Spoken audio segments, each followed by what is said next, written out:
quero falar sobre, vou até usar uma palavra que aparece nas Escrituras, ali no livro dos Gálatas. Quero falar sobre os judaizantes de hoje. E vou explicar primeiro, antes de entrar aqui na ministração, o que eu quero dizer com isso. Por judaizante, a Bíblia se refere a um movimento que houve lá no primeiro século, onde alguns judeus convertidos estavam inserindo no meio da igreja obrigatoriedades da prática do judaísmo, quando isso dentro do cristianismo já tinha sido abolido. Acontece que esse movimento, hoje em dia, volta a acontecer na igreja, com muitos costumes judaicos no meio da igreja. É comum você ver um monte de igreja evangélica com a bandeira de Israel no fundo. E hoje nós vamos estudar tudo isso aqui.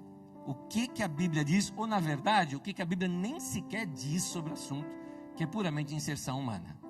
É isso que eu preciso ensinar para vocês, porque essas coisas estão escravizando muita gente, e eu prego aqui um evangelho de liberdade. Eu gostaria que os irmãos aprendessem a palavra de Deus aqui com a gente hoje, abrindo o coração e dizendo: Deus, estou aberto para viver a liberdade que o Senhor me deu. Espero que os irmãos andem nessa liberdade. Vamos orar nesse momento? Vamos orar? Dá a mão para o irmão que está do teu lado, pede para Deus para falar com você.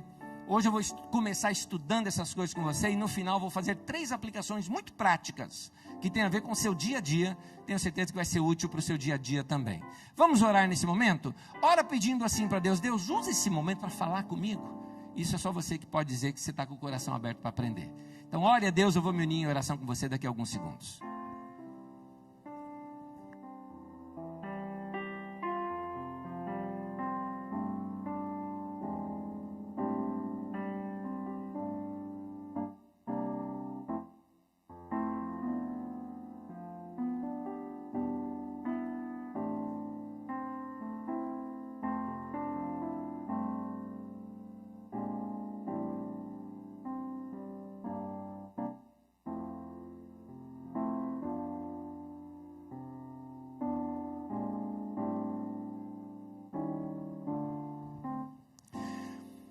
Senhor Deus, me uno com os meus irmãos e peço que o Senhor, pelo Teu Espírito Santo, esclareça a nossa mente, o nosso coração, para entendermos a Tua palavra e andarmos na liberdade do Teu Evangelho. Muito obrigado pela Tua graça, que não tivemos que fazer nada para ser salvos e não precisamos fazer nada para continuar salvos. Obrigado, Senhor. É pura graça do Senhor, é puro amor do Senhor. E nós te somos gratos pelo seu grande amor. Nos ensina a nunca desviarmos dele, Senhor. Em nome de Jesus. Amém. Amém. Tema de hoje: os judaizantes de hoje. Por judaizante eu quero me referir a um grupo de pessoas que é mencionado no início da igreja, onde causaram alguns problemas na proclamação do Evangelho. Explicando para vocês. Muitos judeus se converteram. Alguns deles faziam parte, por exemplo, da seita dos fariseus. Você que leu já as Escrituras, estudou a vida de Jesus, viu quantos embates Jesus teve com os fariseus. Eles eram cheios de regrinhas, cheios de costumes, cheios de podes e não podes. Aliás, mais não podes do que podes, não é? E aí começa o Evangelho a se esparramar por todo o Império Romano. Numa região chamada Galácia, mais ou menos no nordeste ou norte da Turquia, um povoado começa a se abrir por Evangelho. Paulo estava ali ministrando com eles, e depois que Paulo saiu de lá, que foi para outros lugares, fica sabendo que um grupo desses judaizantes, que eram esses judaizantes? Gente que se converteu, gostou do cristianismo, gostou da mensagem de Jesus, abriu o coração, mas eles vinham de uma prática rigorosa da lei.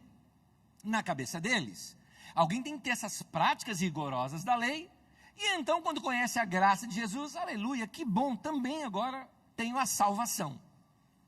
No entanto, eles chegam lá nessa região e vê um povo que não passou os apertos que eles passaram, não é? Na lei, que não tiveram que passar aquela coisa pesada que eles passaram com a lei, e estão salvos iguais a eles. Eles falam: não, peraí, vocês também têm que praticar aquelas coisas que a gente praticava.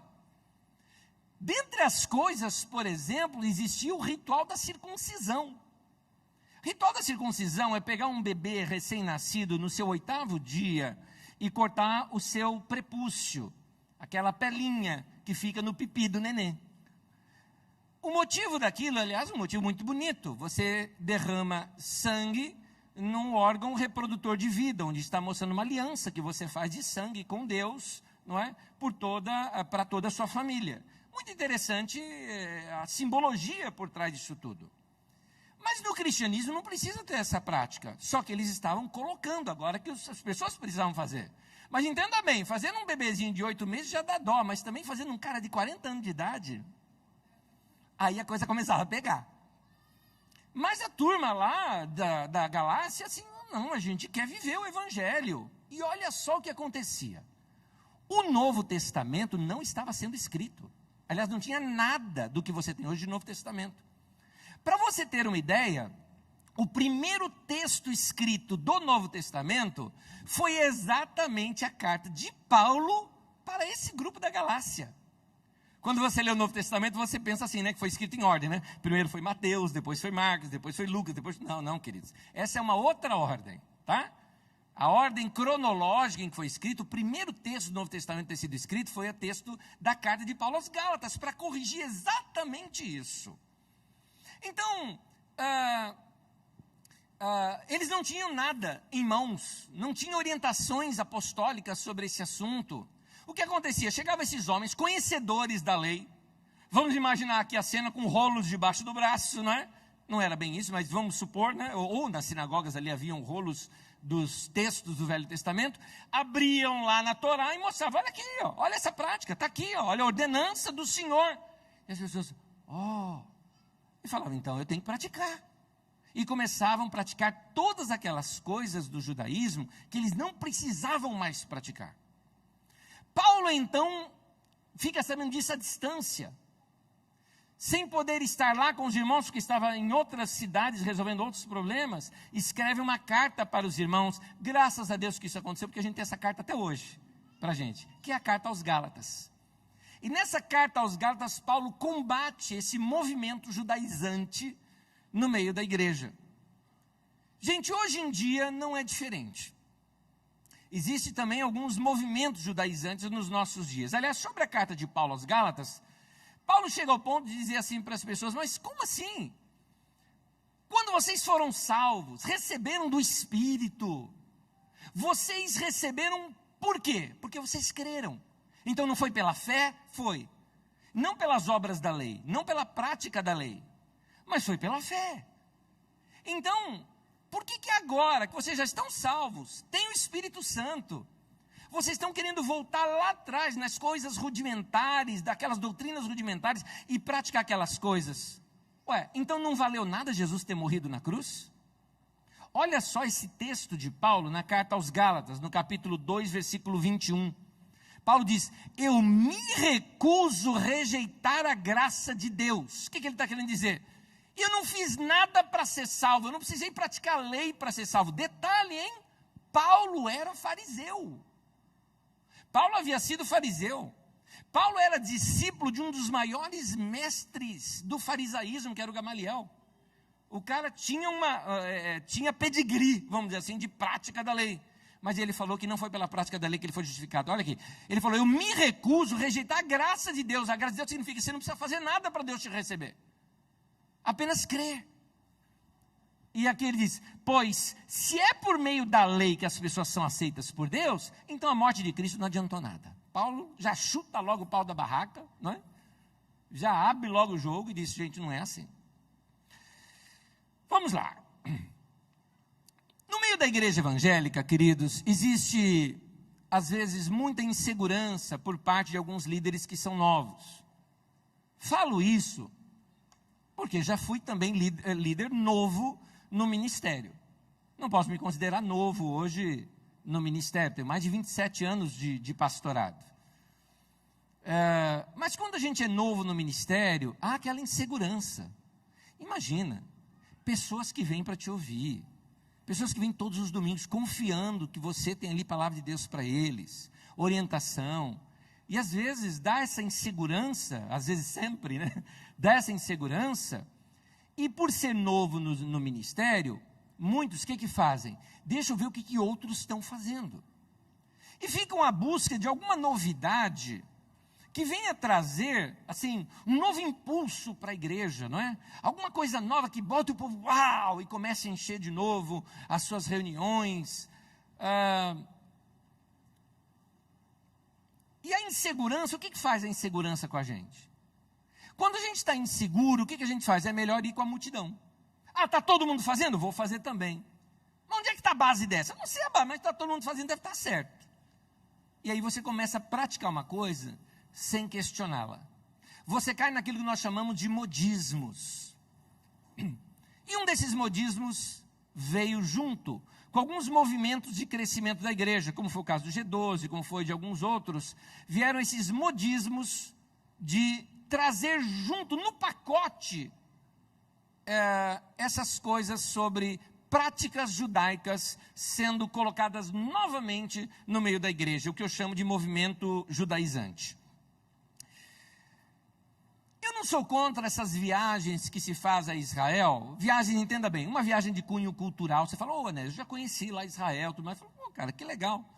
Aliás, tem muitos lugares bíblicos, né, que seria legal conhecer para você, lugar que foi assim, cenário de tantos acontecimentos relatados nas Escrituras Sagradas, né? Tão legal deve ser conhecer esses lugares. Roma, Turquia, Grécia, Israel, Egito, não é? Lugares bons, não é?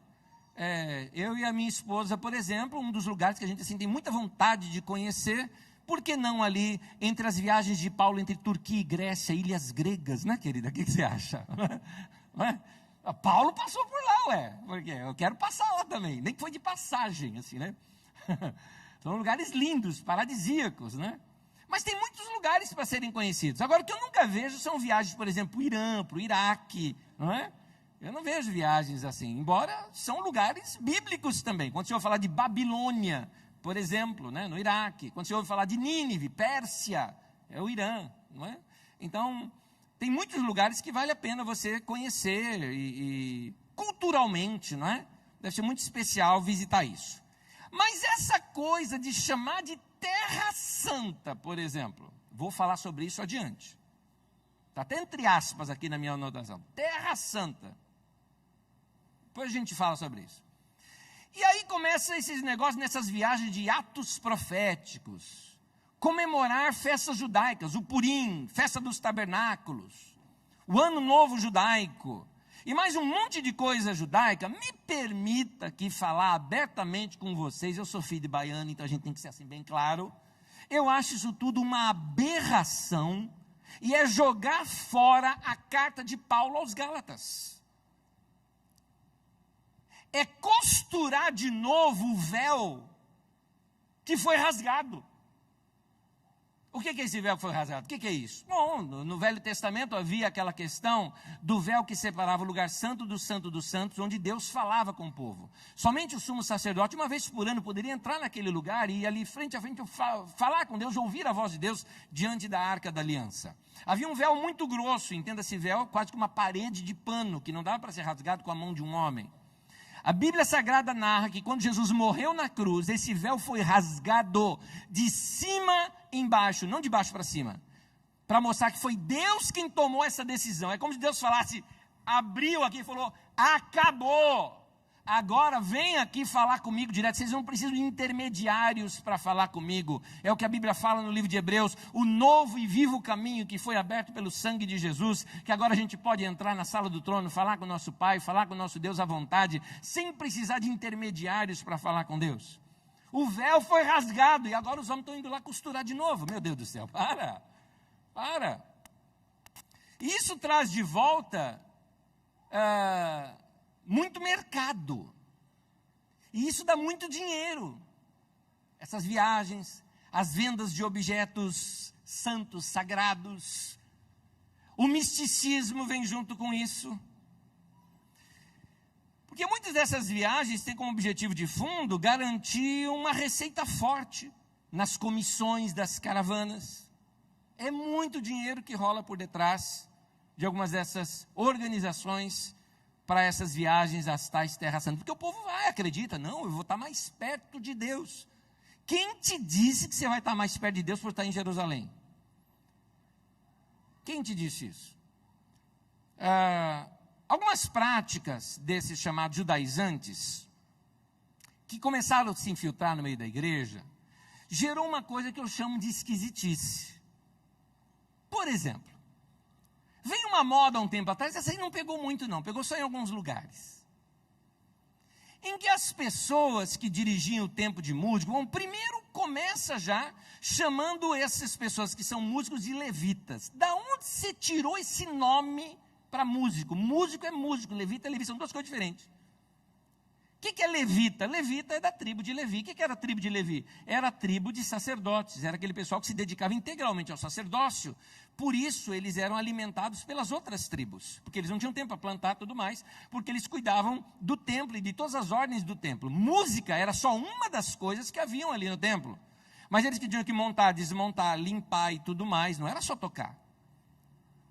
E o levita era o quê? Ora, todo sacerdote era levita, então levita era do serviço ao templo, do serviço sacerdotal. Quando você olha no Novo Testamento, não tem mais um sacerdote. Todo mundo é sacerdote. Nesse sentido, todo mundo é levita. O músico que tem essa mania, né? Não, eu sou levita. Aí eu sou paulistano, prazer, né? Você achou que eu era baiano, né? Não, eu sou paulistano, sou filho de baiano. As pessoas, então, criaram algumas coisas. Uma delas, por exemplo, que eu acho muito estranho isso. Mas alguns cultos evangélicos, nas últimas décadas, começaram a fazer assim. Você ia para o culto e esses, entre aspas, levitas tocavam de costa para o povo, ministrando a Deus. Deus fica ali atrás do telão. Que ideia é essa? Da onde vem isso? A Igreja Católica praticou isso na Idade Média, quando se ministrava as missas em latim, com o padre voltado de costa com o povo, indo levar o quê? Levar as orações do povo para Deus. Isso é prática do Velho Testamento, não é prática do cristianismo isso. No cristianismo você fala com Deus. Você não precisa eu aqui ser representante de vocês para ministrar diante de Deus, como esses pretensos levitas fazem. Não existe isso no Novo Testamento.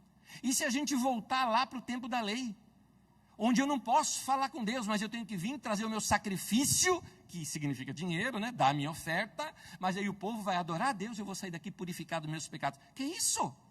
Onde você viu isso? No Novo Testamento não existe tal coisa no Novo Testamento. Então essas práticas mais afastam o povo de conhecer a Deus, do que leva praticamente o povo para conhecer mais a Deus. E aí, nesse meio todo, traz também algumas práticas que não são cristãs. Uso de canções, de músicas, de movimentos e de um tal instrumento, que é esse que você está vendo o homem aqui tocando, chamado chofar. Aí você fala, mas aquilo é um berrante. É um berrante, é que chofar é mais bonito de falar, entendeu? Chofar é chifre do boi lá de Israel, o berrante é daqui de Minas Gerais, entendeu? Então é a mesma coisa. E aí, qual é a prática por trás disso? No Velho Testamento, quando ia ter uma anunciação profética, se tocava o chofar, porque vinha ali uma palavra de Deus para ser falada. Por exemplo, como do ano do jubileu e algumas outras coisas. Eram anunciadas desse momento. Então se criou um misticismo no meio da igreja com a prática do toque do chofar. Ou seja, quando tocar o chofar, nós vamos atrair a presença de Deus. Nós vamos chamar a presença de Deus. Uma nova unção vai ser liberada no meio da congregação. Então vai criando aquela expectativa. Gente, uma nova unção está vindo. Você está preparado? Você quer receber? Quem quer receber? Diga amém, amém. Olha lá, vai receber, vai tocar. E aí daqui a pouco o cara vem lá e toca aquele sofá, daí todo mundo, aquele histerismo coletivo, e recebeu a unção. Onde é que tem isso no Novo Testamento? Onde tem isso no Novo Testamento? Uma vez eu estava num culto aqui na Carisma. Eu estava com um pastor visitante naquele dia, um amigo nosso, Gary Haynes. estava falando uma coisa com ele, quando no meio do louvor, um irmão, não estou julgando aqui a atitude do irmão no sentido de certo ou errado, só estou dizendo que era inadequada para o nosso ambiente aqui da nossa comunidade. Aí o rapaz veio aqui na frente, com um chofar aqui, e eu estava aqui, aí eu olhei e falei, que isso? Não pensei duas vezes. Saí do meu lugar, abracei o rapaz e falei, vem aqui comigo, né? Aqui nós não tínhamos essa parede, eram panos aqui, não é? E aí eu falei, deixa eu ir ali para trás para tirar o cara para o bastidor aqui, tirar o cara de cena, né? Um pouquinho, porque eu quero saber o que esse cara vai fazer, ué. Não é? O que esse cara vai fazer? Eu, vem cá, querido, vem cá, querido. Não, Deus mandou, não, Deus mandou, me fala o que ele te mandou, me fala aí, me fala aí. Fui levando o cara, né?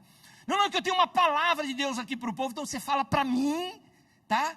Que depois a gente fala com os irmãos, que você não é conhecido da igreja. Como é que a gente vai liberar, assim, palavra de Deus para você? Sei lá o que você vai falar. Fala aqui com a gente, que a gente é conhecido da igreja, e a gente passa para os irmãos, né? Não, mas eu preciso falar. Aqui você não vai falar, não. Agora não vai. Insistiu demais.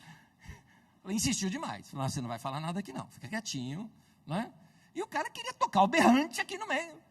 Ele falou, não, porque está precisando de uma nova unção nessa igreja, é a hora que eu tocar, a hora que eu... falei, quer dizer, você agora é o quê? Secretário da Santíssima Trindade, que a hora que você tocar o sino, então, a Trindade vem, o Espírito Santo vem. Gente, que ideia é essa de Deus ser liberado sobre nós? Ele está aqui em cima. Qual a ideia do Novo Testamento onde Deus está? Dentro da gente. Qual é a ideia do Novo Testamento? Como é que eu me encho do Espírito Santo? Tocando chofar? Não, falando entre vós com salmos, hinos, cânticos espirituais, cantando, salmodiando no coração ao Senhor, sujeitando uns aos outros, dando graças a Deus por tudo, marido amando a mulher, mulher amando o marido, pai respeitando o filho respeitando o pai. É nisso que a Bíblia diz no livro de Efésios, que nos traz enchimento com o Espírito Santo, e não uma prática mística, de coisas que você não está vendo, não é? As coisas no Novo Testamento são muito claras. O que te enche do Espírito Santo são práticas claras, não coisas que acontecem somente dentro da sua cabeça. Junto com isso, veio de novo uma coisa que a gente está livre desde a época de Jesus e estão insistindo em trazer de novo: a guarda do sábado. Aí agora tem que guardar o sábado. Não pode mais fazer nada no sábado. Voltou à prática da lei. E observar também todas as festas judaicas. Todas elas começaram a ter, agora, e começaram a aprender essas coisas, aí começam a fazer casamento com aquela cabaninha, com a prática judaica, com a dança judaica, falando várias palavras hebraicas no meio da reunião. Essa parte judaizante, trazendo a cultura judaica para dentro da igreja, não é uma prática do Novo Testamento. Se você notar, Paulo, na verdade, estava refutando essas práticas o tempo todo. Uma delas que ficou muito clara, por ser exatamente uma indumentária, foi o uso de duas indumentárias. Uma chamada talit, a outra chamada o kippá. Para quem não sabe o que é, aqui está. O talit é o chamado manto da oração. E o kippá, se dá para você ver bem, é aquela boininha que fica aqui, que eu até acho que alguns irmãos podiam usar aquilo para dar uma distraída, né, assim, para, né?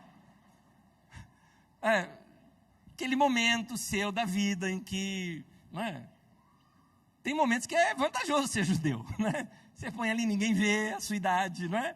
Aí, ó, o kippá é bom nesse sentido. Agora, veja bem, eu respeito a religião judaica e acho que tem toda simbologia. Aliás, a simbologia do kippá é linda, dentro da doutrina judaica.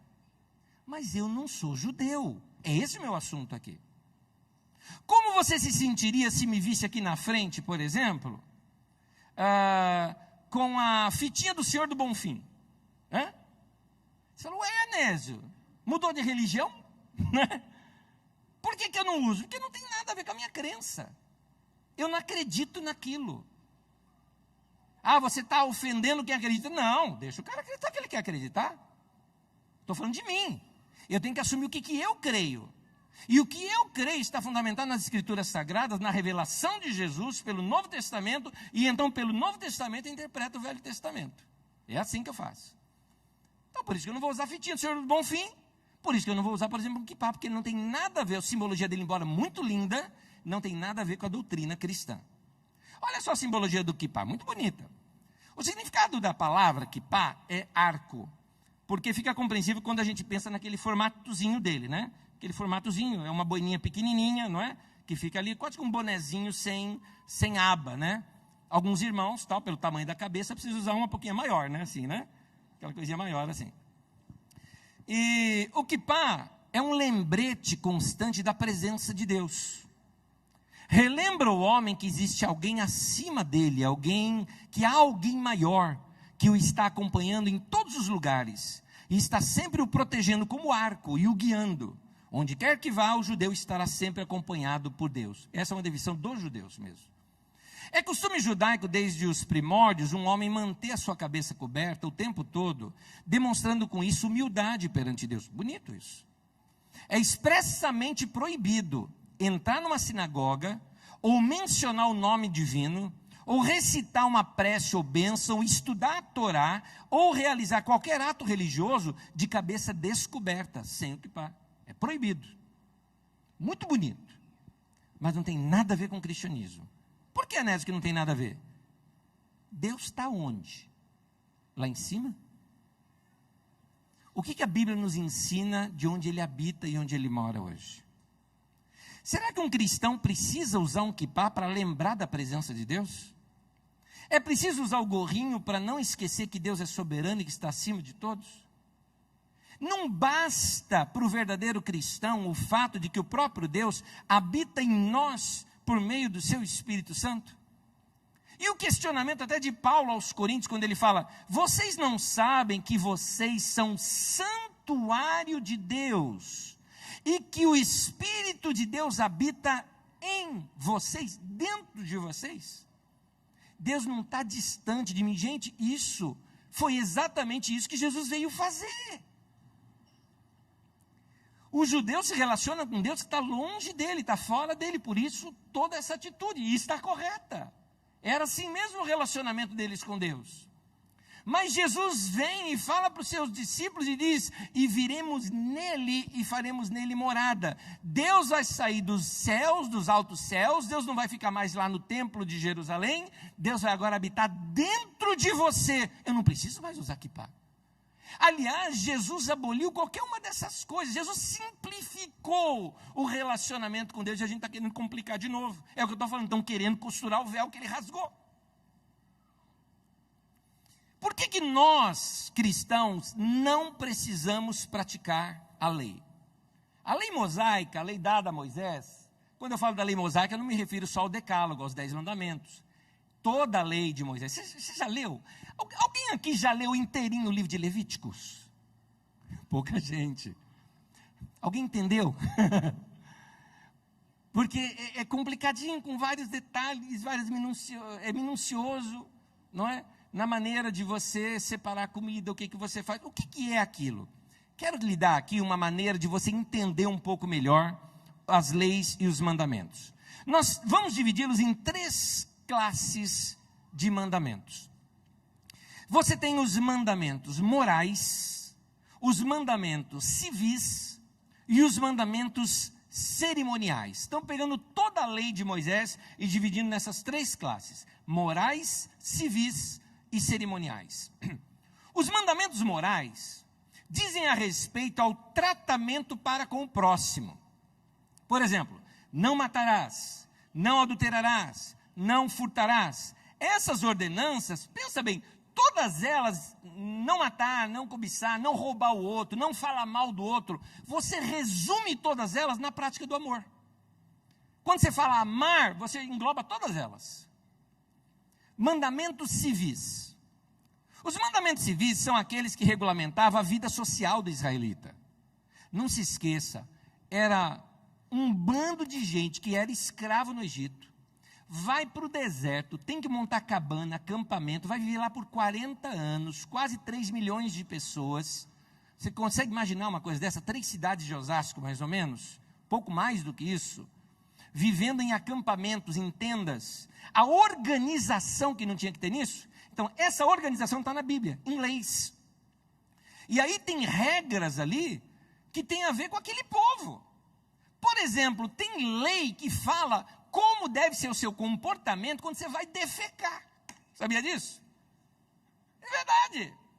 Imagina, naquele acampamento todo, a pessoa faz em qualquer lugar? Não, tem lá a lei.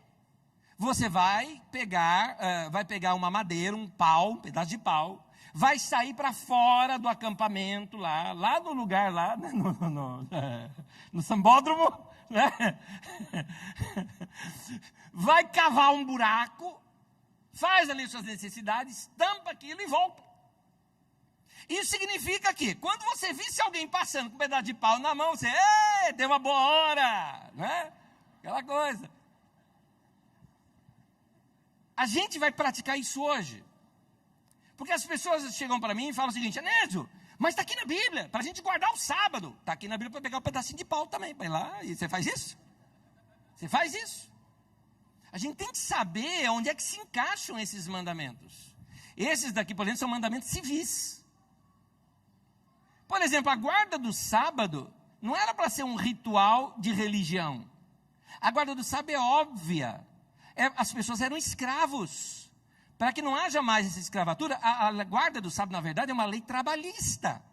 É uma lei trabalhista. Você vai trabalhar 6 dias, o 7º vai descansar. Ninguém vai trabalhar. Senão o povo vira escravo de novo. Eram escravos dos egípcios, vão ficar agora escravos dos seus próprios irmãos. Tinham leis assim. Tem também os mandamentos cerimoniais. São aqueles que se referem estritamente às questões religiosas. São ordenanças que descrevem aqueles rituais judaicos. A maneira que o sacerdote tem que ir lá e lavar as mãos, tudo mais. Quais são os rituais para o cara que tem que ser sacerdote. O cara não pode ter testículo quebrado, por exemplo. Não é? Tem cada lei que chega a ser engraçada para a nossa cultura, não é? Então, são várias leis ali que se referem aos rituais. A maneira de cortar os pães, de colocar os pães na mesa da proposição e tudo mais. São leis de rituais. Vamos entender isso dentro do que a gente vê aqui no Novo Testamento. Queridos, a lei moral, ela continua valendo para nós, mas não como lei mosaica, mas como a lei do próprio Cristo. Vou explicar isso para vocês usando a carta de Paulo aos Gálatas, que é a carta que trata desse assunto. Gálatas 5,14 diz assim: toda lei se resume num só mandamento: ame o seu próximo como a si mesmo. Pronto. Todos os princípios morais são válidos no Novo Testamento, mas eu não preciso chegar para você e falar: olha, não cobiça os bens do próximo, não vai mentir para o próximo. Não, eu falo para você, ama o próximo. Se você ama, você não vai fazer nada disso. Ponto. Um mandamento só resumiu tudo. Já as demais práticas, elas não se encaixam mais com a gente. E aquelas leis que eram cerimoniais, o que acontece? Todas elas se cumpriram em Cristo. O que é se cumprir em Cristo? Todas elas eram simbólicas. E todo aquele simbolismo se cumpriu na vida, obra e morte e ressurreição do Senhor Jesus. Então, cumpriu em Jesus, eu não preciso mais praticar. Eu não preciso mais praticar aquilo. Porque já foi cumprida em Jesus. Então, queridos, hoje, por exemplo, nós não matamos o próximo, não porque eu estou sujeito à lei de Moisés, mas porque eu estou sujeito à lei de Cristo. Que eu vou amar o próximo, por isso eu não vou matar. É isso. Outros costumes judaizantes que a gente tem no meio da igreja hoje. Queridos, nós temos um uso excessivo de símbolos judaicos no meio das igrejas cristãs evangélicas hoje. Por exemplo, você já deve ter visto muito, em muitos lugares, muitas igrejas evangélicas, uma bandeira de Israel no fundo. Muitos lugares eu vou e vejo essas coisas nesses lugares. Agora, a bandeira de Israel não tem nada a ver com o Velho Testamento. Os judeus não usavam aquela bandeira. Não tem essa bandeira na Bíblia. Essa bandeira é a bandeira do Estado moderno de Israel, aqui da metade do século 20. Inclusive, ela tem no meio dela um símbolo que tem a sua origem pagã, que é a chamada estrela de Davi, que de Davi não tem nada. Onde é que você viu na Bíblia estrela de Davi? Não tem.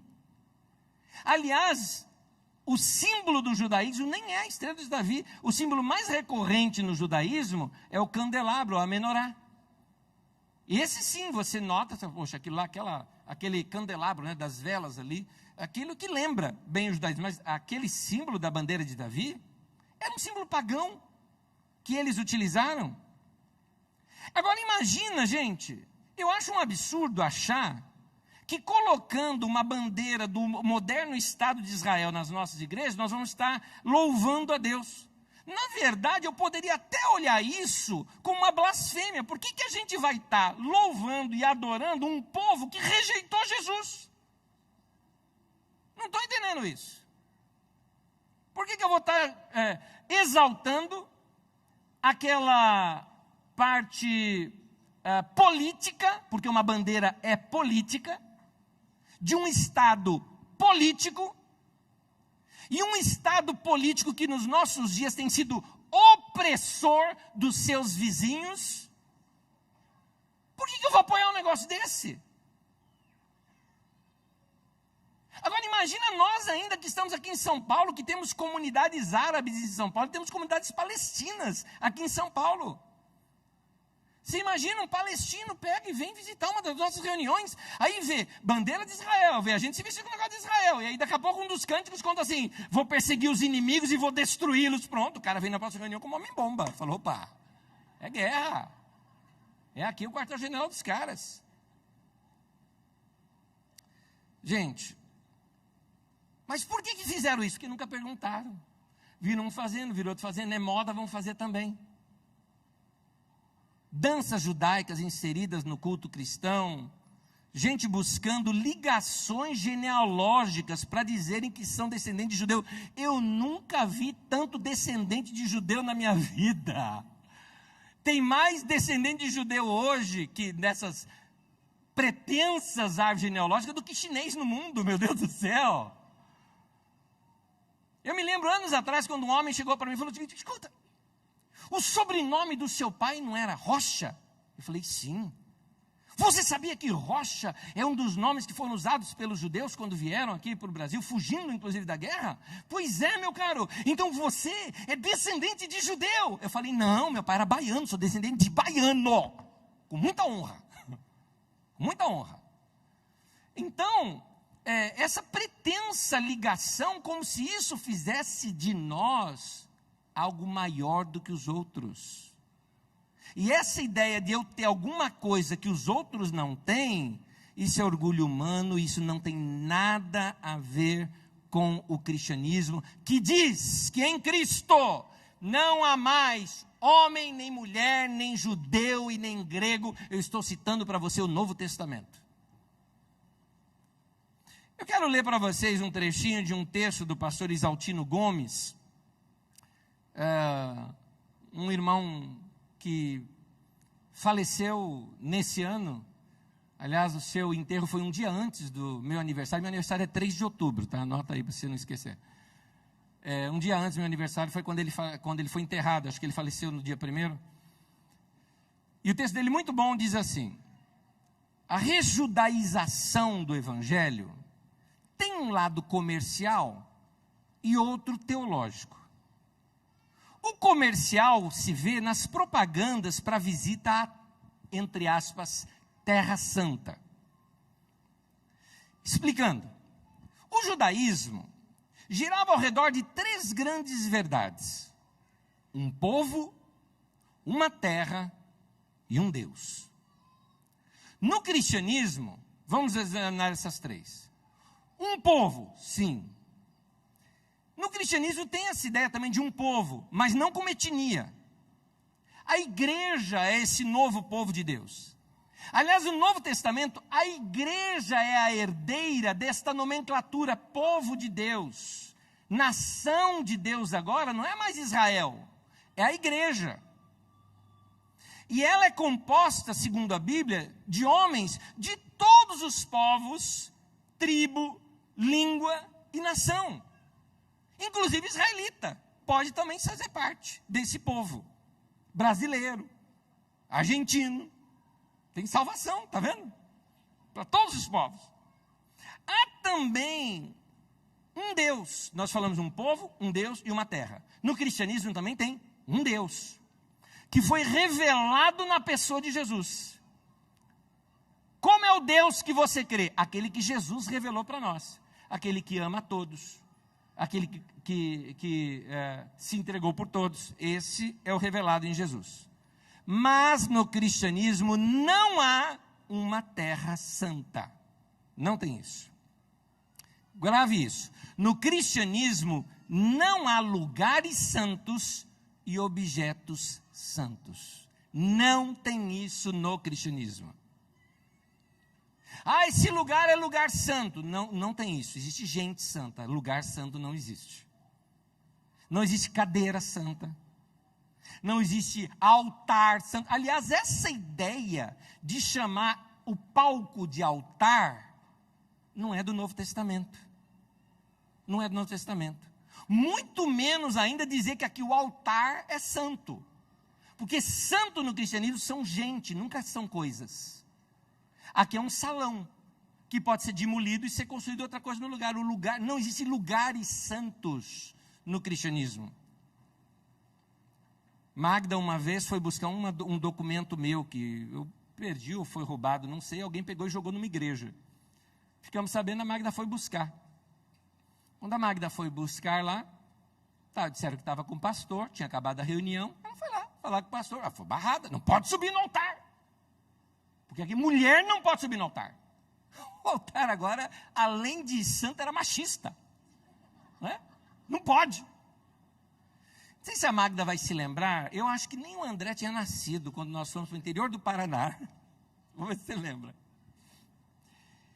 E nós fomos numa casa onde a irmã que nos recebeu lá falou, não, fique à vontade, tal, mas não pode ir ali naquele lugar. Inclusive, se for ali perto, tem que tirar o sapato. Porque ali naquele cantinho tem um anjo. Era uma sala, né? É uma parte ali da sala, uma sala anexa, que aquela sala é a sala do anjo. Aí a gente ficava assim, tentando ver o anjo, né? E não podia ir lá, porque ele é o lugar do anjo. Aliás, nesses movimentos, o que se fala desse negócio de anjo, por quê? Porque quando você tem uma coisa nova e você está inseguro, quando você... Entenda bem, vou contar uma coisa aqui para vocês. Tem uma coisa que a gente brinca no seminário. A gente brinca no seminário assim, né? Para os novos pregadores, né? Quando o argumento for fraco, grite. É zoeira, que é quando você não tem muita segurança, né? Então você grita, porque já que você não tem argumento, né? Então, as pessoas muitas vezes vão somente pela sua entonação, pelo seu tom de voz, né? Porque as pessoas confundem eloquência com unção. Eu vou abrir um parênteses de outro, totalmente fora do meu assunto aqui. Eu vou te contar uma coisa para vocês, que essa eu não vou aguentar não contar. É que eu lembrei agora. Mas quem tem essa mania, principalmente, são os norte-americanos, né? Eles são muito de maquiagem, de apresentação.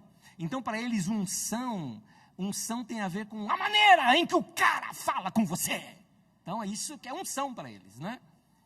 E aí, uma igreja norte-americana estava assim colonizando o Brasil e recrutando novos líderes. O Silas, nosso querido Silas, não é? Fez parte desse grupo e tinha que os pastores aqui do Brasil ir lá para os Estados Unidos pregar na frente dos apóstolos de lá para eles checarem a sua unção para ver se iriam te aprovar como pastores. Agora, os caras não entendiam a nossa língua. E junto com o Silas tinha um irmão, carioca, Rio de Janeiro, gente boa, adora, sabe o que é o carioca? Adora pegar uma peça em alguém. O carioca chega assim, meu irmão, eu vou pegar esses gringos.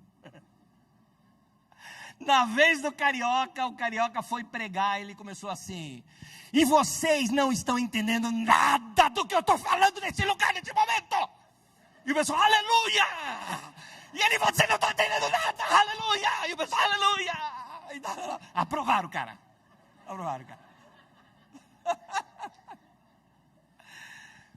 As pessoas precisam, às vezes, de alguma coisa assim, aparentemente sobrenatural, para dar apoio às suas doutrinas. Então, nesses meios, tem muito assim, o povo está vendo e estão vendo anjo. Tem uma, você procura na internet, eu vi, procura você na internet, o pessoal numa caravana lá em Israel, desses movimentos, e daqui a pouco todo mundo, ai, um anjo, e todo mundo estava vendo anjo, mas interessante, não dava para você ver em olho nu, porque os olhos humanos não captam. O ônibus tinha uma câmera, e essa câmera que vigiava o trânsito ali ao redor do ônibus, tinha um monitor dentro. E as pessoas estavam vendo uma bola de fogo, acompanhando exatamente o ônibus deles. Gente, o pessoal estava numa frenesi, ali por causa daquela bola de fogo ao redor deles. Anjo, aquela coisa toda. E filmaram. Um irmãozinho, muito assim, gente, vamos ver direito isso. Pegou aquela filmagem, colocou em câmera lenta e começou a perceber. Quando aquela bola de fogo passava diante de alguns objetos, ela vinha meio para frente. Depois continuava, falou, pera um pouquinho, tem uma coisa estranha aqui. Aí daqui a pouco, a hora que o ônibus passava debaixo de alguma sombra, a bola de fogo sumia. Ele pegou. Era reflexo do sol no monitor. E o povo vendo anjo. Quando você está predisposto a ver anjo, meu irmão, você vê. Olha, se eu ficasse aqui todo domingo pregando para você, anjo do Senhor, o anjo do lado, e o anjo você vai ver, meu irmão, você vai ter sonhos, você vai ter visão, você vai ver coisas acontecendo, o Senhor vai estar do teu lado, você vai acreditar tanto nisso que você vai começar a ver. Você vai começar a ver. Eu já tive numa vigília, por exemplo, uma vez no meio do mato, e o povo assim, o anjo, e tal, e tem o anjo dança e tal. Eu estava junto com outro amigo meu, nós éramos adolescentes, eu tinha uns 16 anos de idade. Eu quero ver o anjo também, quero ver. E aí nós olhamos lá e falou, uia. Eu vi, gente, Curioso, como eu sou, eu cheguei meu amigo e falei, vamos lá.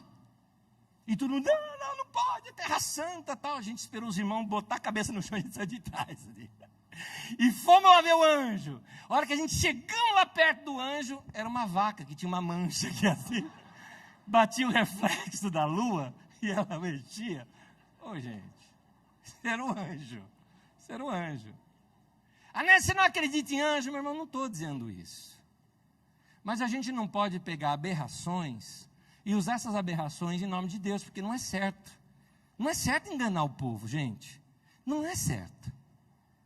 Então, não tem esse negócio de terra santa. No cristianismo não há lugares e objetos santos. No cristianismo não há lugares nem objetos santos. O prédio onde a igreja se reúne, que alguns chamam de santuário, o santuário, já viu isso, bastante em televisão, né? Isso é linguagem do Antigo Testamento, porque esse prédio não é santuário, é o quê? É salão de cultos. Por quê? Porque o eterno não mora em prédios, mas em pessoas. Essas pessoas são o santuário, diz a Bíblia Sagrada, 1 Coríntios 3,16, 1 Coríntios 6,19, Hebreus 3,6, Atos 17, 24, tem um monte de texto bíblico que mostra que Deus não habita em templos feitos por mãos humanas. Deus não está, por exemplo, as pessoas costumam ir lá para Jerusalém, porque acham que lá é terra santa. Olha, se é terra santa, Deus está lá. A gente está recebendo a irradiação de Deus, entendeu? Na cabeça das pessoas é isso. Sabe quando você joga uma pedrinha no meio da água e faz aquelas ondas? Então, uma onda está aqui, mas o centro da pedrinha é lá em Jerusalém. Então, você quer estar perto de Deus, vai lá. Meu irmão, essa frase não é minha, é lá do pastor Isaltino. Ele diz, Deus não está mais perto de alguém em Jerusalém do que na floresta amazônica, do que nos condomínios, do que nas favelas e cortiços das grandes cidades. No cristianismo, santo não é o lugar, são as pessoas. Não é o chão, a terra, é o cristão. E Deus pode ser encontrado em qualquer lugar. Não temos terra santa, nós temos sim gente santa. Amém. Isso é Novo Testamento, gente. Agora, essa propaganda toda, ela também gera uma teologia defeituosa. Por exemplo, as pessoas vão para Israel, para quê? Para se batizar nas águas que Jesus se batizou. Olha que coisa, Jesus batizou aqui no Jordão, eu quero batizar também. Agora é interessante, gente, batismo é único, não tem rebatismo. Ele é singular, não tem repetição. Ele segue a conversão e mostra o engajamento da pessoa no propósito eterno de Deus. Ah, mas eu vou batizar lá no Jordão, porque são as águas que Jesus batizou, meu irmão.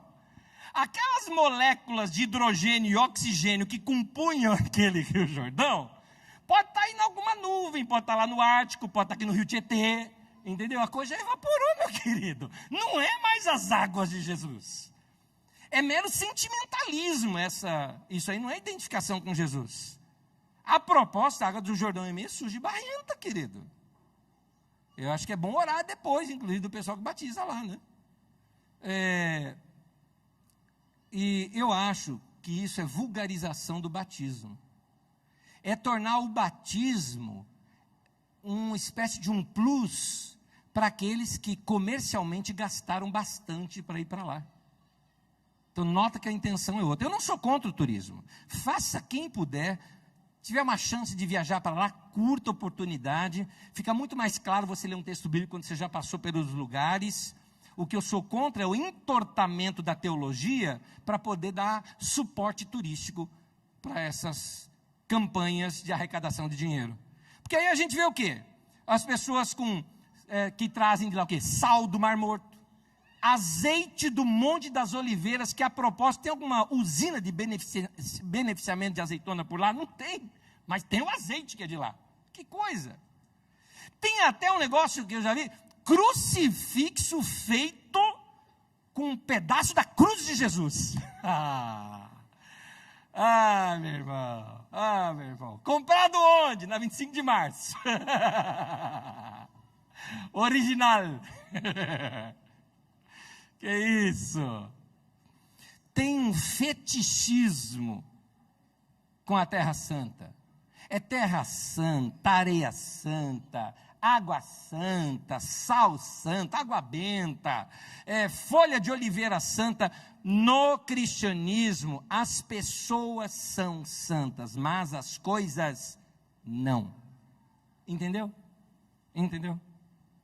Então, essa rejudaização, junto com ela vem o que? Superstição. Você começa a acreditar que o negócio é mais porque foi trazido de Israel. Entendeu? Olha, eu tenho esse manto aqui, que é o manto de oração, e trazido de Israel, do pano de Israel. Minha esposa trouxe aí capulana lá da África. Faz com aquele lá da África. Por que Israel é mais santo do que o da África? Gente, isso é parente da paganização. Paganizar o cristianismo. Estamos com práticas que não são práticas cristãs. E trazendo toda a pompa e liturgia do judaísmo, em contraposição à simplicidade do nosso mestre, que é Jesus, que veio descomplicando tudo. Jesus vem, descomplica tudo, rasga o véu, a gente vai lá querer costurar o véu de novo. Guarda isso, é o Novo Testamento que interpreta o Antigo Testamento, e não o Antigo Testamento que interpreta o Novo. Tem uma letra muito boa de uma canção de João Alexandre. Eu gosto muito desse cara, gosto das letras dele, um poeta e profeta. E aqui ele tem uma frase dele que é assim, olha só, de uma das canções, falando exatamente do que se andam fazendo de errado no meio da igreja evangélica brasileira, que ele é bem brasileiro. E ele fala aqui, reconstruindo o que Jesus derrubou, recosturando o véu que a cruz já rasgou, ressuscitando a lei, pisando na graça. E referindo-se a esses lugares, é proibido pensar. Só aceita o que o apóstolo mandou. Aí você tem que aceitar. Vou ler para vocês o texto bíblico de Gálatas. Nesse texto de Gálatas, Paulo tem um embate com Pedro. Gente, o Pedrão, o cara, hein? O cara. E Paulo enfrentou, num outro texto, aqui diz, eu fiquei contra ele em público, numa outra tradução diz assim, enfrentei-lhe face a face. Você sabe que Paulo era nordestino, né? Paulo era nordestino. E ele teve um ataque de nordestino aqui agora, quando ele conta isso. Paulo ficou doido da vida, ao ver que Pedro, o que acontecia? Quando os irmãos da igreja lá de Antioquia se reuniam, não eram judeus.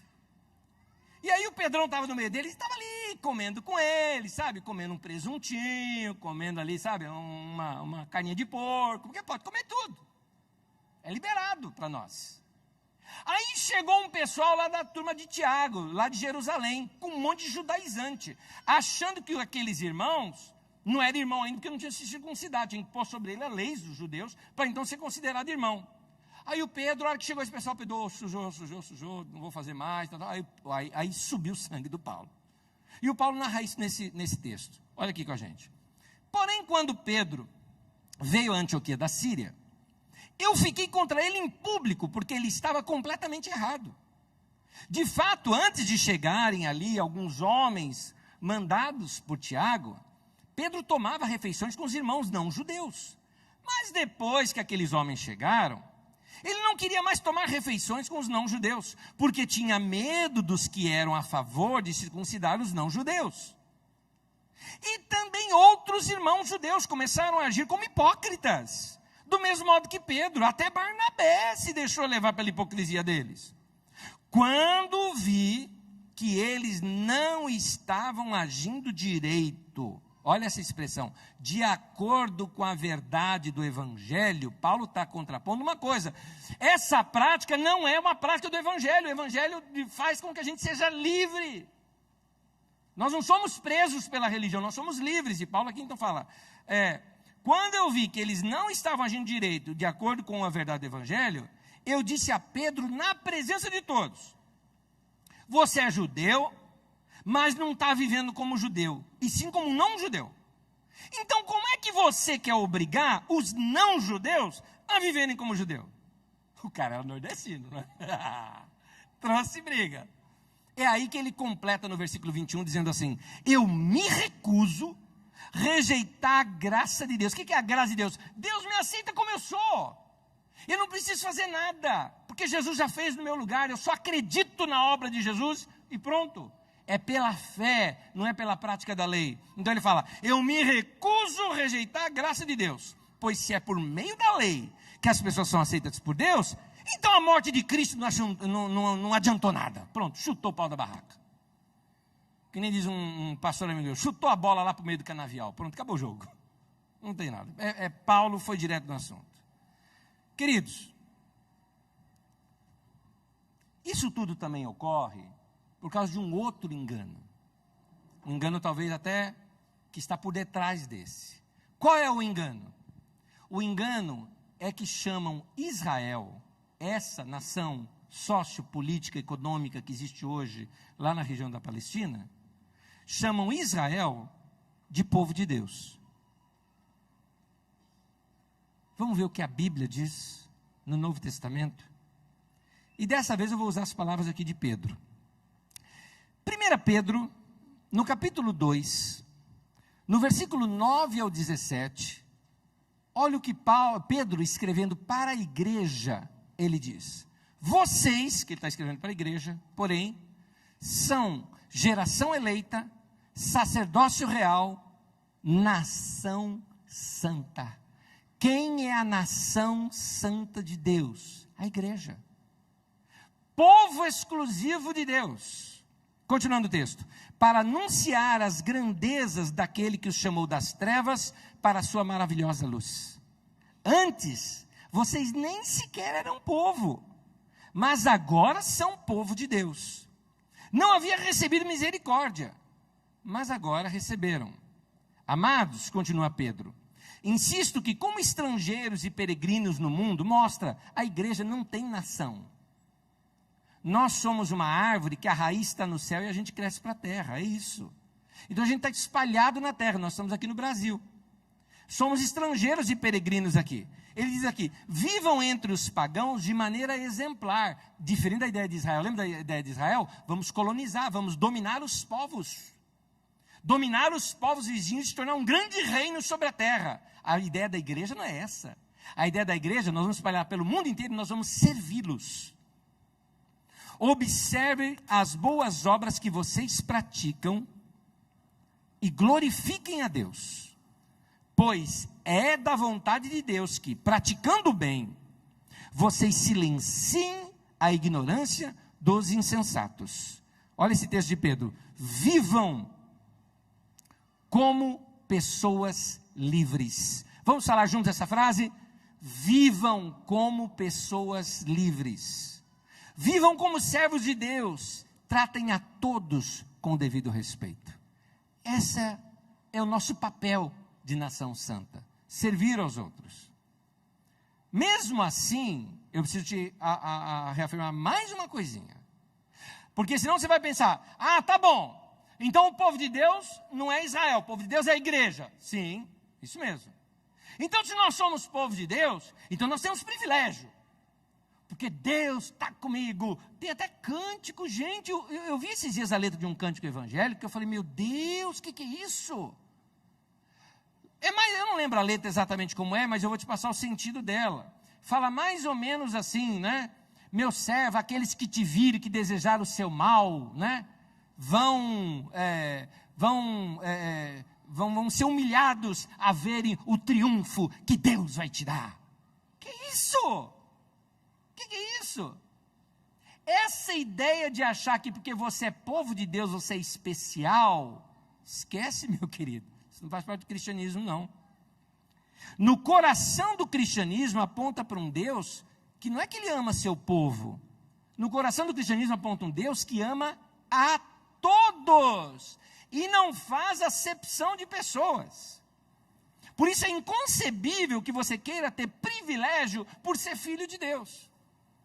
Não tem isso, meu irmão. Vai procurar outra religião, que o cristianismo não tem isso, não. Não tem. No cristianismo nós entendemos que Deus ama a todos. Mateus 5, 43 a 45, palavras do nosso mestre Jesus. Jesus falou o seguinte: vocês ouviram o que foi dito, ame o seu próximo e odeie seu inimigo. Então, é isso aí. Jesus falou, mas eu lhes digo, amem os seus inimigos e orem por aqueles que os perseguem, para que vocês venham a ser filhos do seu Pai que está no céu, para que você fique parecido com o seu Pai que está no céu. Porque o Pai que está no céu, Ele faz raiar o seu sol sobre os maus e bons e derrama chuva sobre justos e injustos. Para com essa ideia de sectarismo, sabe? Nós somos um grupo separado e especial. Grave isso, todo sectarismo é pecado, é uma distorção do caráter de Deus. Deus não pensa dessa maneira. Onde que está a base para isso? A base está num texto bem conhecido nosso, que é João capítulo 3, versículo 16. Diz assim: Deus amou o mundo de tal maneira que Ele deu o seu único filho. Não diz que Deus amou Israel, Deus amou a igreja. Não, Deus amou o mundo. Deus ama a todos. Esse é o coração do nosso Pai. Queridos, esse negócio de querer ser privilegiado é coisa de criança. Já percebeu o que é coisa de criança? É coisa de criança. Coisa de criança que mora na rua de cima e olha para os caras da rua de baixo, minha rua é mais alta que a sua, não é? Coisa de criança que fala assim, não, meu pai é mais forte que o seu. Coisa de criança, que depois cresce e leva isso para a religião, meu Deus é maior do que o seu Deus. Coisa de criança. Essa coisa de torcida organizada, sabe? Que acha que é melhor do que o outro. Que encobre os erros da sua e bate no outro. Coisa que tem nesses corporativismos políticos no Brasil. O indivíduo rouba, faz um negócio errado e o pessoal junta ao redor dele e fala, não, tá errado, estamos sendo perseguidos. Para! E o pessoal pega e faz o mesmo na igreja. O cara errou, é seu amigo, fala, pô, cara, lamento mesmo, sou seu amigo, olha, vou te visitar, mas vai pagar pelo que você fez. É isso. Isso também na igreja, sem corporativismo. O camarada errou, a igreja não pagou imposto, vem lá, a prefeitura e manda fechar. Isso é perseguição. Jesus disse que bem-aventurados, sejam felizes quando vocês são perseguidos por causa da justiça. Meu irmão, por causa da justiça, não pela justiça, é diferente. É bem diferente. É quando você é perseguido porque você está fazendo o que é certo, aí é bem-aventurado. Mas quando você está fazendo o que é errado, não é assim não. A igreja precisa amadurecer, gente, isso é coisa de criança. Efésios 4, 13 a 15 fala, até que todos cheguemos à maturidade, atingindo a medida da plenitude de Cristo, seja igual a Jesus. O propósito é que nós não sejamos mais como crianças. Inclusive o texto continua dizendo assim, levados ao redor por todo vento de doutrina, por todo modismo. Antes, seguindo a verdade em amor, cresçamos. Quer crescer? Ame, meu irmão. Aprenda a amar a todos. É assim que se cresce, é assim que você fica mais parecido com Jesus. Irmãos, pequeno parêntese. Eu sei que está calor, que eu estou estendendo muito, normalmente a gente ensina aqui em torno de 50 minutos, mas eu acabei minha introdução agora. Mas eu vou ser rapidinho aqui em 3 conselhos que eu quero te dar, tá bom? Fica ligado aqui comigo que eu vou ser rapidinho. Vamos lá. Diante disso que nós ensinamos, quais lições práticas eu vou tirar para a minha vida? Primeiro delas, não se julgue mais especial do que ninguém. Vamos falar isso juntos? Fala junto. Não se julgue mais especial do que ninguém. Fala para você mesmo diante do espelho isso. Por exemplo, diante dos meus irmãos, querido, não queira ser melhor do que os outros no meio da igreja. Na igreja todo mundo é igual, gente. Sabia que no meio da igreja, segundo a Bíblia Sagrada, não tem esse negócio de cargo, esse negócio não, de honra, de um ser melhor do que o outro. Não tem isso no meio da igreja. Pastor não é maior do que você, meu irmão. Falo isso para os meus amigos pastores, e se algum pastor estiver me ouvindo nesse momento, ou quem sabe pela internet, ó meu querido, ó, de pastor para pastor, tá? Entre nós aqui. Pastor é o quê? O pastor cuidava de uma parte do rebanho. Pastor não era o dono do rebanho, estou falando pastor de ovelha. Ele não é dono do rebanho. Ele é funcionário do dono. Ele é contratado pelo dono e pago para fazer o serviço dele, que é cuidar das ovelhas que não são dele, são do dono. Então, pastor, para começo de conversa, ele não é chefe, ele é empregado. É isso. Então, de pastor para pastor, meu irmão, nós é peão. E peão não tem, assim, privilégios, honra. Você já viu algum peão andando com segurança? Né? Não pode tocar, aquele é o peão mor da nossa obra. Não pode tocar no indivíduo. Não tem isso.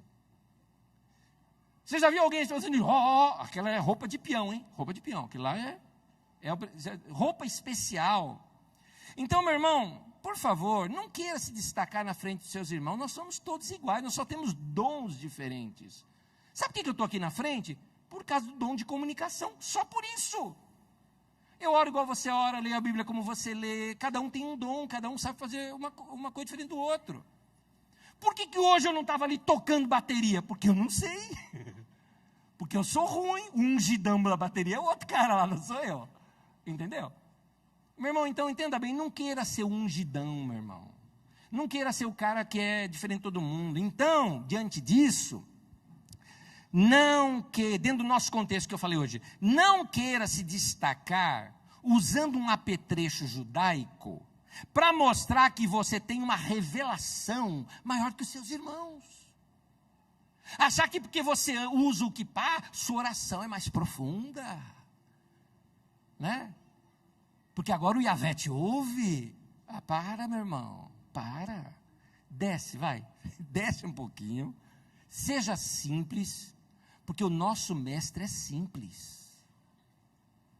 A gente vai ver, às vezes, essa ideia nova de prosperidade que teve no meio da igreja. Não, porque você tem que ter honra, você tem que ter nobreza, né? Gente, tem coisa que dá nojo. 1994, eu estava num culto que eu tive vontade de ir embora, logo na introdução daquele irmão. Vem vir um cara aí, o cara internacional que vai pregar, tal, famoso cara no meio dos pastores, tal. Fomos ver lá o cara pregar. Aí o cara começa dizendo o seguinte, porque nós somos filhos do rei. E como filhos do rei, nós temos que andar como príncipes. Eu desci do avião e você foi me buscar lá, como que é o nome do seu carro mesmo? O cara é um Santana. O cara vai me buscar num Santana. Próxima vez que eu vier, tem que me buscar numa limusine. Eu, nojo. E alguns desses lugares, se Jesus entra com sandália e tudo mais, é tocado para fora. Porque não pode. Jesus era simples, ensinava a ser simples e mandava tomar cuidado com esse tipo de arrogância. Olha o texto bíblico. Marcos 12, 38 a 40. Olha o que diz o texto. Ao ensinar, Jesus dizia: Cuidado com os mestres da lei. Eles fazem questão, note aqui, eles fazem questão. Meu irmão, se eu vou receber uma pessoa de fora, eu vou receber uma pessoa na minha casa. Eu vou dar o melhor lugar na mesa, porque eu estou recebendo. Se eu convido um amigo meu de um outro estado para pregar aqui, eu quero colocar o cara bem hospedado, bem no lugar. Vou buscar o cara, vou trazer o cara, vou ciceronar. Ele é meu convidado, sou eu que estou dando honra para ele, porque eu quero receber bem. É uma questão de boa conduta. Você faria isso com qualquer pessoa, não é? Mas aqui Jesus não está dizendo que fazem com eles. Eles é que fazem questão de ser tratado assim. Eles ordenam que as pessoas o tratam dessa maneira. Eles fazem questão de andar com roupas especiais, de receber saudações nas praças, de ocupar os lugares mais importantes na sinagoga. Jesus está pegando no pé dessa turma, gente, olha aqui, ó. E os lugares de honra nos banquetes. E aí Jesus chuta o pau da barraca de uma vez, porque conta o que acontece nos bastidores. Olha o que Jesus fala. No fundo, o que acontece? Eles devoram as casas das viúvas. Essa expressão é, vai arrancar dinheiro de gente pobre. E para disfarçar, fazem longas orações. Esses líderes deviam detestar Jesus, né? Tanto que mataram o cara. Mataram, porque Jesus batia demais nessa turma. Diante dos que não são cristãos, lembra que eu estou falando? Não se julgue mais especial do que ninguém. Diante dos que não são cristãos, como é que a gente deve se comportar? Eu vou para o céu, você vai para o inferno. É assim? Eu sou filho de Deus. O que a Bíblia nos ensina? Seja servo de todos. Faça boas ações, boas obras, não importe a quem. Seja gente boa. Eu vou fazer uma proposta aqui para vocês. Tem uma bebezinha aqui. Eu vou fazer uma proposta aqui para vocês. Olha só, nesse final de ano, você vai sentar com gente do teu trabalho, que talvez você nunca teve chance de sentar. Você vai sentar com gente da tua família, que talvez faz tempo que você não vê. Presta atenção nisso. Verifique se os seus amigos e parentes não cristãos, se eles estão vendo você de que jeito? Como um chato? Não venha me dizer que você está sendo perseguido por sua fé ou por causa do evangelho. Você está sendo perseguido porque você é chato. Talvez seja por falta de sabedoria. Você ficou esquisito depois que você entrou para essa religião. Queridos, não se considere melhor do que os outros. Não se torne arrogante dentro da sua própria casa. Aliás, essa semana eu li uma coisa, uma irmã, num desabafo dela. Ela se tornou pastora, colocaram ela como pastora, porque ela era esposa do pastor, tinha que virar pastora. Aliás, não sei se você sabia disso, que pastorado, primeiro não é hereditário, você sabia disso? E pastorado também não se pega com o casamento, não sei se você sabia disso.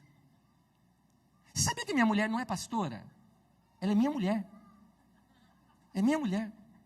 Deixa ela ser ela. Tem gente que às vezes chega assim para a Magda e fala, ai, minha bispa, você não quer pegar uma inimizade, chama ela disso. Deixa ela ser ela. E essa coitadinha da irmã que escreveu, ela conta o seguinte, que ela então foi colocada como pastora, porque o marido dela era pastor. Aí ela aprendeu os macetes da religião, e se tornou autoritária, e ela se tornou aquelas mandona. Tão mandona que aí ela conta a dor dela. A dor dela foi que a mãe dela não conseguia mais ter relacionamento de mãe e filha com ela, temendo a autoridade dela de pastora. Não conseguia mais fazer essa separação. Ah, gente, para com isso. Ah, mas nós, pastores, somos especiais. Especial nada, meu irmão. Vai ler a Bíblia. E apóstolo, então? Paulo fala que apóstolo é escória, é o último. É isso que Paulo fala. No cristianismo você cresce para baixo. Quem quiser ser o primeiro tem que ser o servo. O maior é o que mais serve. É o contrário. Foi Jesus que ensinou. Não pensa assim, não, nós estamos indo para o céu e vamos chamar esses reles pecadores a conhecer o caminho da salvação. Para. A melhor definição que deu sobre evangelismo foi Billy Graham. Billy Graham, grande pregador, ele disse o seguinte, evangelizar é o mesmo que um mendigo mostrando para o outro mendigo onde encontrar comida. Pronto, está resolvido. É isso, gente. É isso. Segundo, deixa eu correr porque já deu meu horário. Segundo, viva uma vida sagrada. Acho que eu devia ter colocado aqui a palavra santa. Viva uma vida santa, uma vida sagrada. É que quando eu coloco viva uma vida santa, você está pensando, é para não pecar. Não, eu estou querendo mostrar a ideia que não existe no cristianismo a ideia de sagrado e secular. Porque isso é coisa da religião. Na religião, o ritual, então, tem as coisas sagradas. A vida religiosa, ela tem seus paramentos, não é? É o sagrado. Então, por exemplo, domingo, você tem a roupa de ver Deus, né? Você usa para o domingo, eu vou para a igreja, vou para o santuário, ver Deus. Aí então você tem a roupa, você tem aquelas indumentárias próprias. Mas no dia a dia, não, no dia a dia você põe tênis, calça jeans, beleza, e vai ver seus amigos e fala até diferente. Até o português você muda. Tem o português sagrado, evangélico, né? E o português secular, que você fala com seus amigos. Você chega no trabalho e fala, e aí meu, beleza? Certo, mano? Beleza, é isso aí, é nóis, né? Aí você chega no meio da igreja, e aí varão de fogo, aleluias, na vitória, oh glória a Deus, Salamaia, né?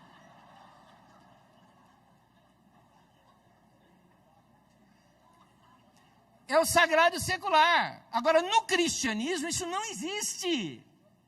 A vida é integral, é o todo que é a vida.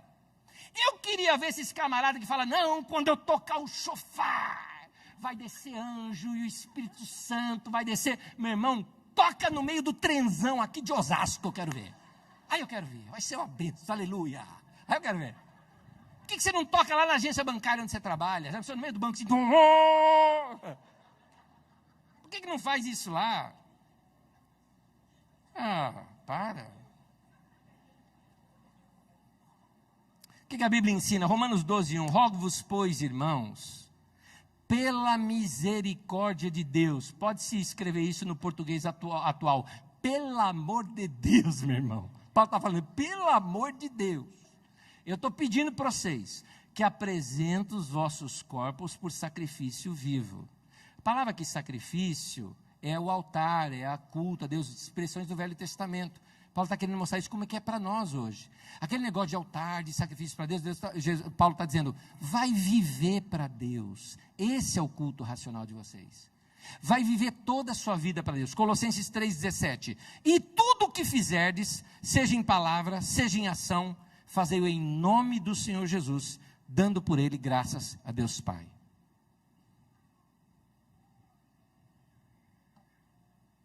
O que significa fazer tudo em nome do Senhor Jesus? Fazer para Deus. Tudo que você fizer, faz para Deus. Vamos comer pizza? Vamos comer para a glória de Deus, aleluia, ó, uma bênção, que lá não é? Enche a gente, não é? Não é gostoso? Entendeu? Um churrascão enche a gente, não é gostoso? Para a glória de Deus.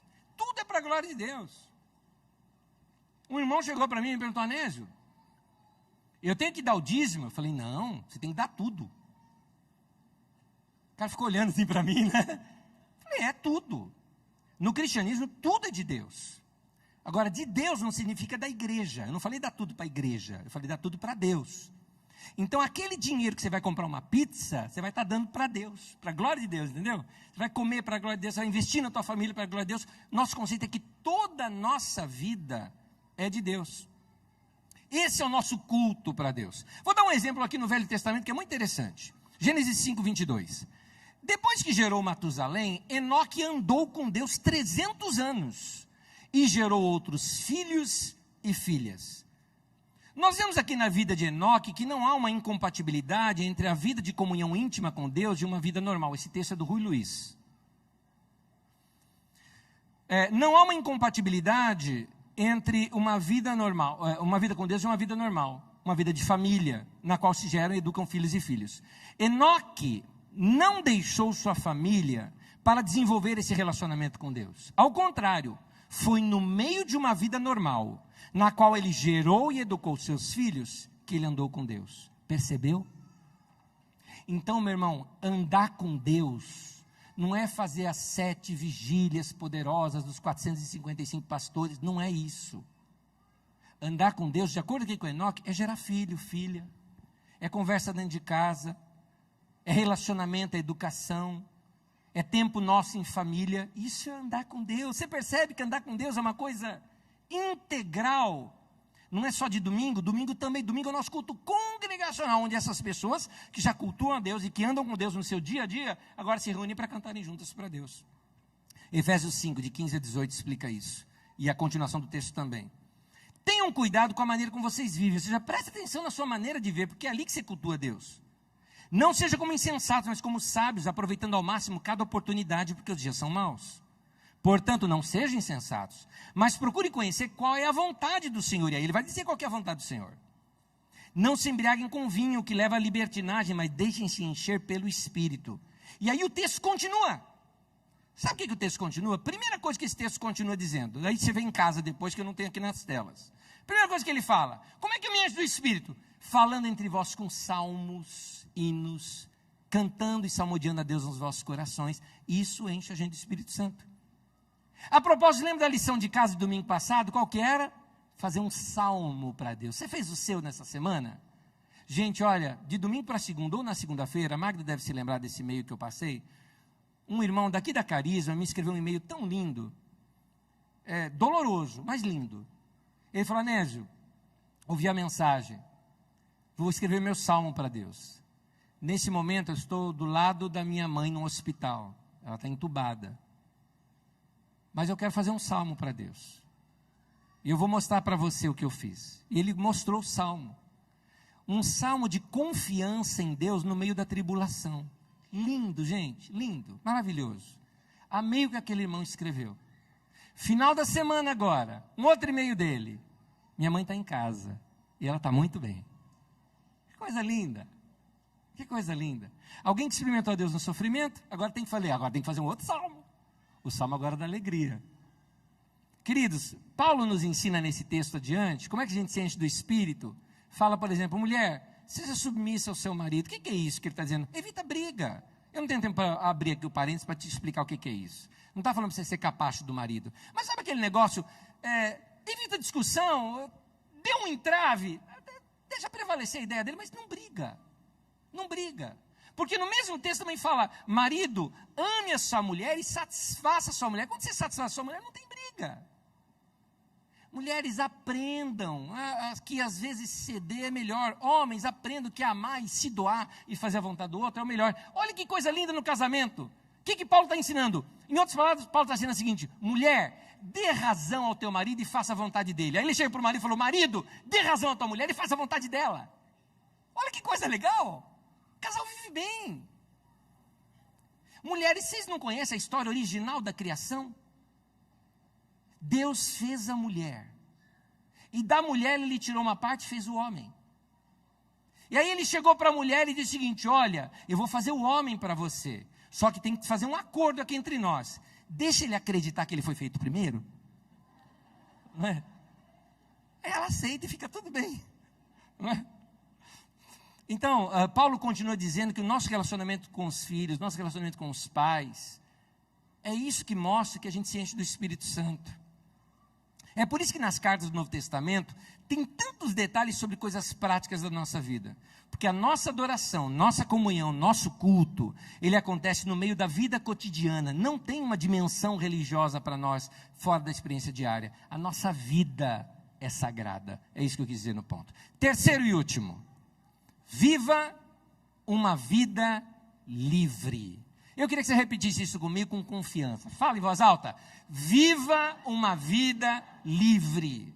Meu irmão, por favor, querido, por favor, que nem diz Paulo, pelo amor de Deus, pela misericórdia de Deus, eu rogo a você, não seja mais escravo da religião.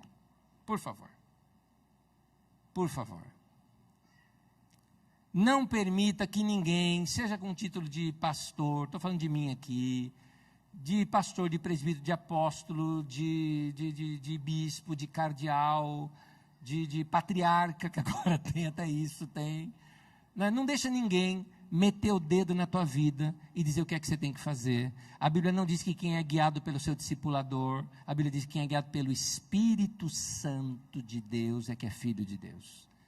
Seja guiado pelo Espírito Santo. Mas pastor, você é o nosso líder que vai à frente. Sabe que segundo a Bíblia não? Segundo a Bíblia diz assim, ouvirás uma voz atrás de você dizendo, esse é o caminho, anda por ele. Pastores são assim, falam, gente, o caminho bom é ali, hein? Segue lá, vai lá que é bom. É assim.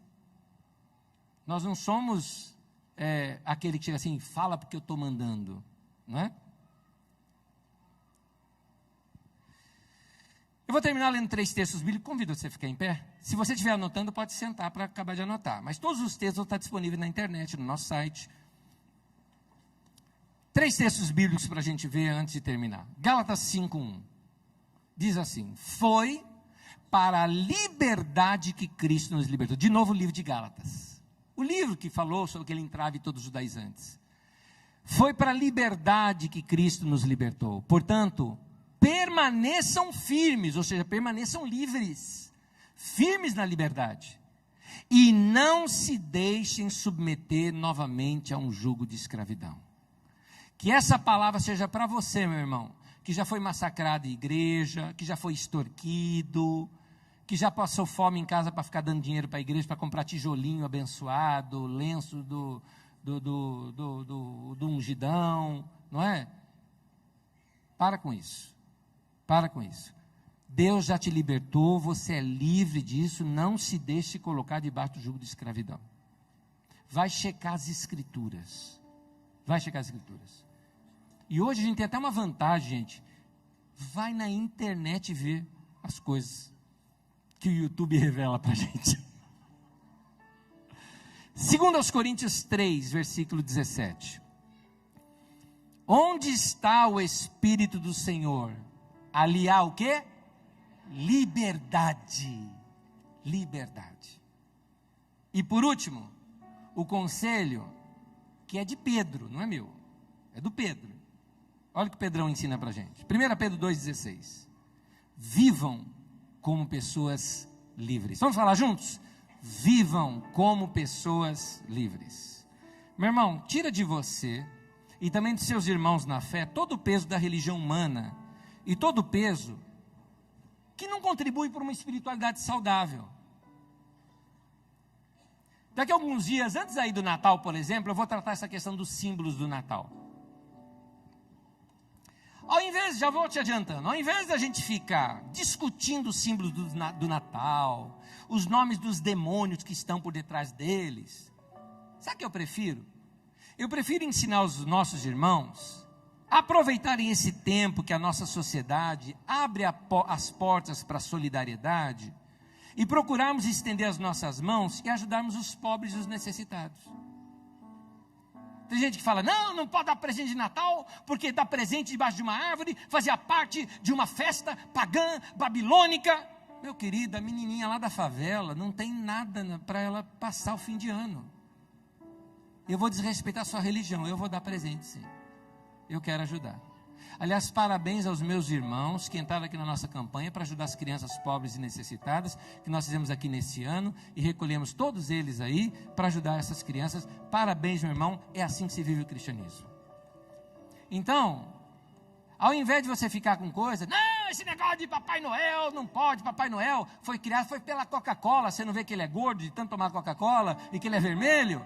Você sabe que é verdade que foi mesmo? Você sabia que essa indumentária do Papai Noel da Coca-Cola? É verdade. É verdade, mas gente, você já viu uma criancinha quando vê um Papai Noel? Você já viu? Que tal você ler o Pequeno Príncipe e voltar a ser criança? Acho que você está muito adulto, meu irmão. Desculpa contar essa, já estou aqui com você em pé, mas vou te contar essa. Eu desci do carro num shopping, né? Eu estava no estacionamento do shopping. Abri a porta do carro, desci, com quem que eu encontro? Papai Noel. Descendo apertadinho de um Celtinha, assim, ele mal conseguia sair do céu. Eu olhei para ele assim, minhas primeiras palavras foi ho, ho, ho. Aí nós fomos juntos para o elevador, eu falei, ué, Papai Noel antigamente vinha de rena, esse vem de elevador. É que tirar foto com o Papai Noel, olha que gostoso, gostoso. Gente, ao invés da gente ficar enxergando demônio atrás de árvore de Natal, eu te recomendo o seguinte: vamos reunir com as famílias, vamos reatar os laços, vamos colocar as conversas em dia, vamos vencer a tirania da correria do ano e ter um tempo gostoso com as pessoas, parar de ser esse bando de gente esquisita, sectária, que separa de todo mundo, e ser mais gente boa, comer junto com a turma como Paulo estava fazendo, e não ficar com frescura como o Pedrão fez, não é? E vamos ensinar a viver essa vida maravilhosa que Deus deu, e andar debaixo da graça de Deus, que é a liberdade. Amém, queridos?